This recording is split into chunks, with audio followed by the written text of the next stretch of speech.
Oi pessoal, tudo bem com vocês? Estamos mais uma vez aqui para gravar um vídeo. A gente vai falar sobre 5 livros que são pequenos terremotos literários.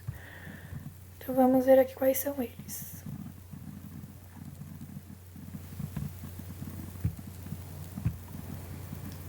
Cinco livros breves e perturbadores que deslocam a linguagem, racham certezas e fazem a leitura um abalo íntimo.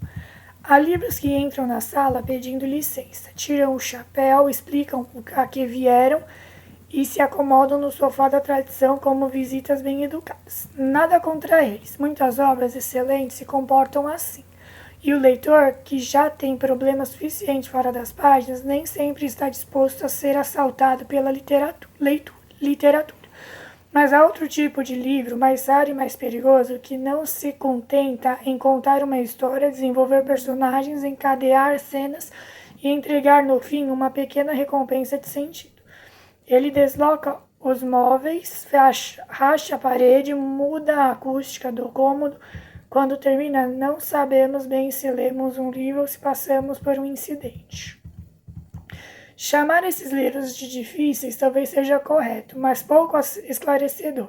Difícil também pode ser um manual de física mal traduzido, uma bula de remédio ou um romance experimental, que confunde a obscuridade com profundidade. O que interessa aqui é outra coisa.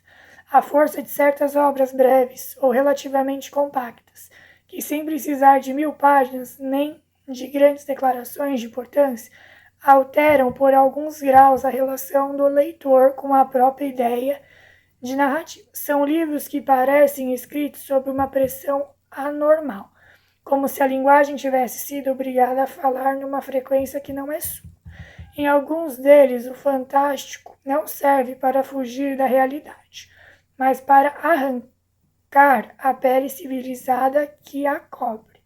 Em outros, a ficção científica deixa de ser previsão tecnológica e vira laboratório moral, quase clínico, onde já não se sabe ao certo o que sobrou de humano depois que a linguagem administrativa, médica, política ou corporativa tomou posse dos corpos. Há também os livros em que o delírio não é ornamentado, mas método, em que a fala se desfaz enquanto tenta se afirmar, em que o mito, o sonho, a bebedeira, a máquina, o gelo ou a morte operam menos como temas do que como forças de deformação. A lista a seguir reúne 5 desses pequenos terremotos literários, pequenos não por falta de ambição, mas porque sua devastação se dá em área concentrada, como acontece com certas explosões subterrâneas. Leonora Carrington, Anna Cavan, Luiz René Desforets, Amos Tutola e Olga Raven pertencem a tradições, línguas e imaginários muito diferentes, mas todos parecem desconfiar da literatura comportada, aquela que acredita bastar representar o mundo para merecer nossa atenção. Em seus livros, o mundo não é representado, é contaminado, entortado, submetido a uma prova de resistência.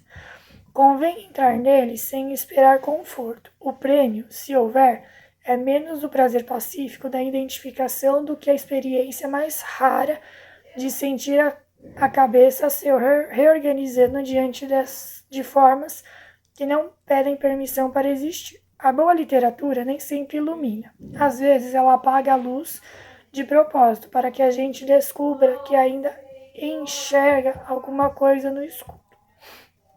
Aí aqui ele vai mostrar quais são os livros. Então, primeiro, A Corneta, de Leonora Carrington. Então, aos 92 anos, quase surda e vivendo na casa do filho, Marian Letterby ganha da amiga Carmela uma corneta auditiva. O presente, que a princípio parece apenas uma excentricidade útil, permite que ela ouça o plano da família para mandá-la a um asilo. O lugar naturalmente não tem nada de natural. A fraternidade, poço de luz, mistura disciplina espiritual, autoaperfeiçoamento e arquitetura de delírio com construções forma de bolo, cogumelo e iglu. A partir daí, a velhice deixa de ser sinônimo de recolhimento e mira uma aventura surreal atravessada por freiras, abelhas, mistérios, cultos e sinais de apocalipse. A imaginação funciona como desobediência final. 2. Gelo. Ana Kavan. Uma massa de gelo avança sobre o planeta e transforma a catástrofe ambiental em paisagem mental. Nesse mundo que se desfaz, um narrador sem nome persegue uma garota de cabelos quase brancos, figura ao mesmo tempo frágil, desejada e violentada, enquanto disputa sua posse como guardião. A relação entre os três tem algo de triângulo amoroso, mas a expressão é pequena demais para nomear a combinação de desejo, domínio, culpa e aniquilação que se move a narrativa. Tudo é instável, lugares mudam, cenas parecem sonhos, a perseguição recomeça quando parecia chegar a algum ponto. A ficção científica vira pesadelo íntimo, e o fim do mundo parece nascer da mesma brutalidade que governa os personagens. 3. O Tagarela, Luiz René Desforets. O narrador anônimo, atormentado pela própria presença no mundo, transforma uma situação quase banal numa crise verbal sem saída.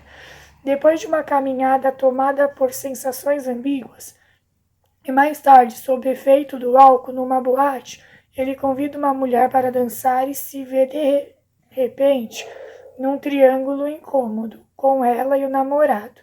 O episódio deflagra uma torrente de fala, confissão, impostura e autoexame. A tagarelice não é simples excesso de palavras, mas uma forma de seduzir, se defender, se expor e se perder. Quanto mais o narrador tenta dominar o relato, mais o relato denuncia sua vaidade, sua fragilidade e sua incapacidade de estar em silêncio.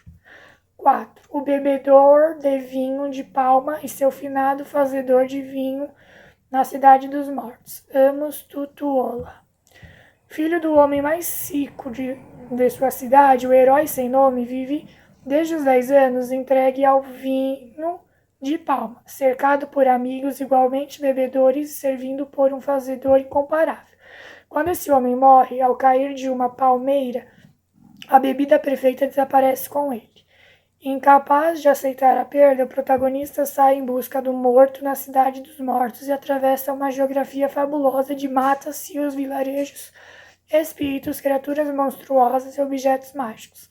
A aventura nasce da tradição oral iorubá, mas se comporta como se peça folclórica domesticada.